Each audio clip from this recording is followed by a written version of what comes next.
For centuries, the Abrolhos Islands have been a graveyard for ships. The early Dutch traders, bound for the Dutch East Indies, lost a number of vessels on the treacherous low island chain 60 kilometres off Geraldton. Not all have been located.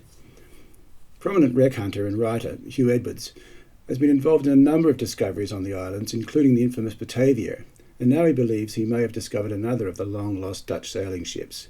Hugh chatted to us about his latest quest. Well, it's been a long story. We first found the Shipwreck in 1968, which is nearly 60 years ago. Yep. And we've spent a bit of time on it since. We've actually had 7 expeditions since 2009. And what we're discovering leads us to believe that there's not one wreck there, there's 2.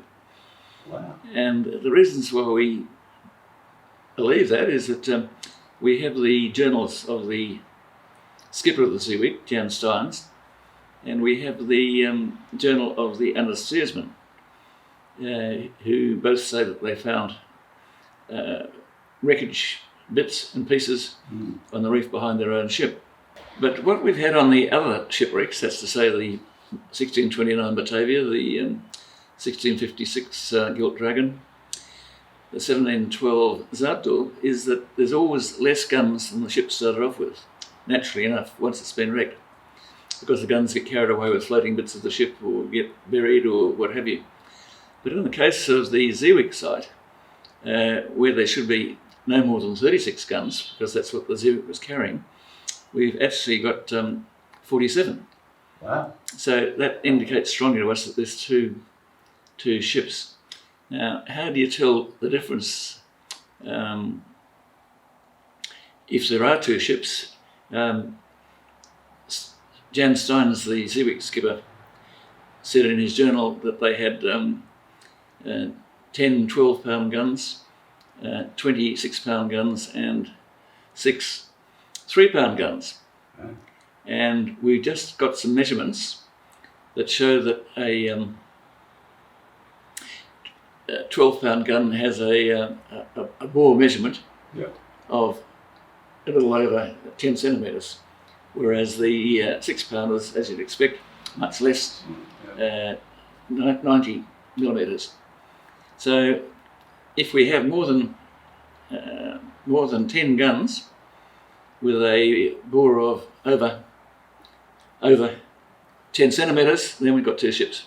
Hugh has been involved in wreck hunting for about 65 years, and the rigours of such expeditions don't get any easier with the passing years, but it seems it's hard to keep a good man down.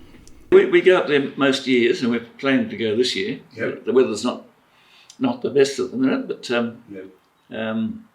and of course the Shipwreck site that we're talking about is where there's 2 clusters of cairns, 300 metres apart, which once again indicates 2 ships, is in a surf belt. And the Indian Ocean in winter has a heavy swell most times. So how many more Dutch wrecks does he believe await discovery on the isolated chain of 122 islands? We've got pretty good indications because the Dutch kept such good records.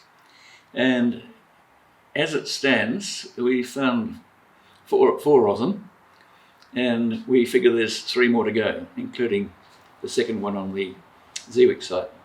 It's been 58 years since the Batavia was discovered by divers Max and Graham Kramer. They'd been tipped off by crayfisherman Dave Johnson about what looked like cannon and an anchor at Morning Reef. They dived on the area and within minutes discovered the legendary wreck, exactly 334 years to the day to its sinking. Hugh has fond memories of being among the first to explore that wreck. Well, it was such a satisfaction because we'd been looking for that one for several years. And the first and outstanding memory was when we went over the side of the rubber duck and went down to the bottom, and you couldn't see anything from the top. When I got down the bottom, I found that I'd landed on the butt of a bronze cannon with a date from the VOC coat of arms. Waiting for you. Yeah, golden gun. We had guys from the Navy, we had guys from the Army, and we had our own civilian divers, and there were 6 of them. Almost 60 people got involved with the expedition overall. Yeah. Max Kramer was the first guy Max Kramer, yeah. to make the dive, dear old Max. Aside from being a wreck hunter supremo, Hugh is also among the world's foremost authorities on sharks, the great white in particular. We asked him for his take on why there have been more great white shark sightings and attacks along the WA coast in recent years. A number of factors. The first one is that where the seals and sea lions virtually got killed off in the last century by sealers, now they've got back to original numbers. And in fact, where you didn't get the sea lions, the seals from the south coast at Abrolhos Island, now you've got a whole seal colony of them there. So there's more seals.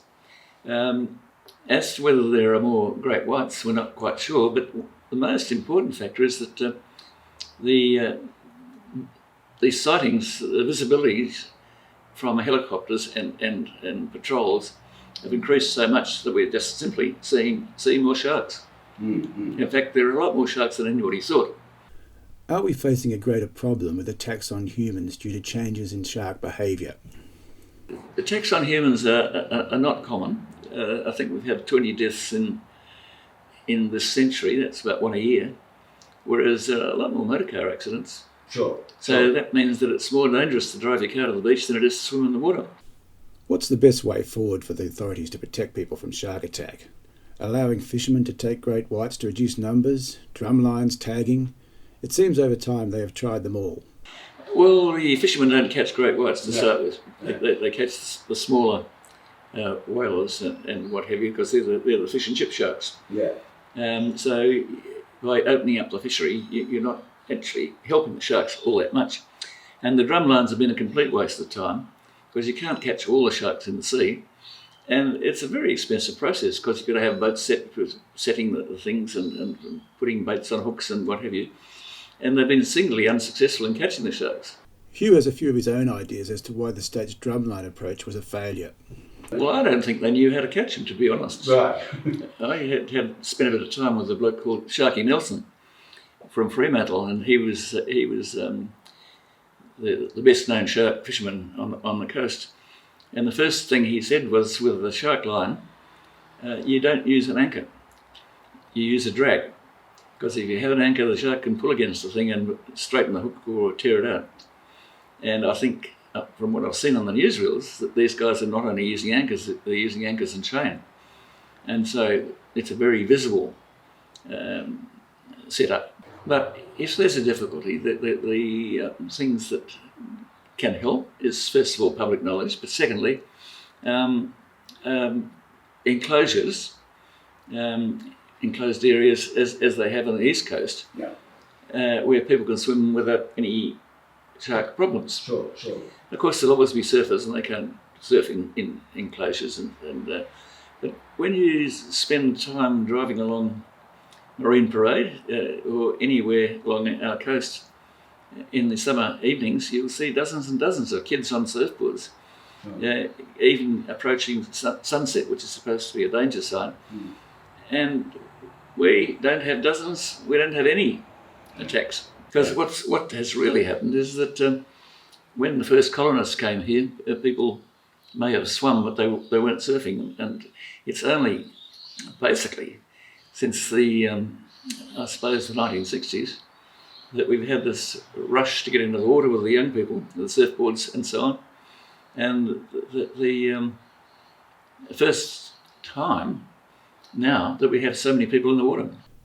We asked about his most vivid memories of working with great whites. The most memorable ones are filming sharks from the shark cage down in Albany, and to get the underwater camera through the gap to film them, we had to have a gap like that. And the great whites would stick their noses in through the cage, and there was always the dread that the cage might disintegrate, and as happened in the film Jaws. Yeah. And you could be left with the shark. Yeah. So that was the most dangerous time. The oceans are under great pressure from pollution and climate change. Is there much hope for the future? I don't think we're making that much. The oceans are so much bigger and wider and deeper than we think they are. Obviously, it'd be much better if there were no rubbish going into the ocean, and I think working on that can only be a positive. But I don't think we're all going to die because of it. We still know very little about our oceans, the deepest parts in particular. Will there be more discoveries of amazing marine life? You're quite right that we know far more about the surface of the Moon, and Mars even now, than we do about the bottom of the sea. And there's some very strange, huge creatures down there. The giant squids can be 50 to 60 feet in length. Yeah. It's allowing for their long legs and things.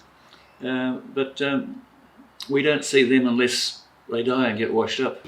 We had, when we had a thing called Shark World at the Royal Show, we had one giant squid. Yes. And he'd had some of his legs bitten off, so we only had 15 feet of him, but it was a very big 15 feet. Thank you for chatting to the Starfish, Hugh Edwards.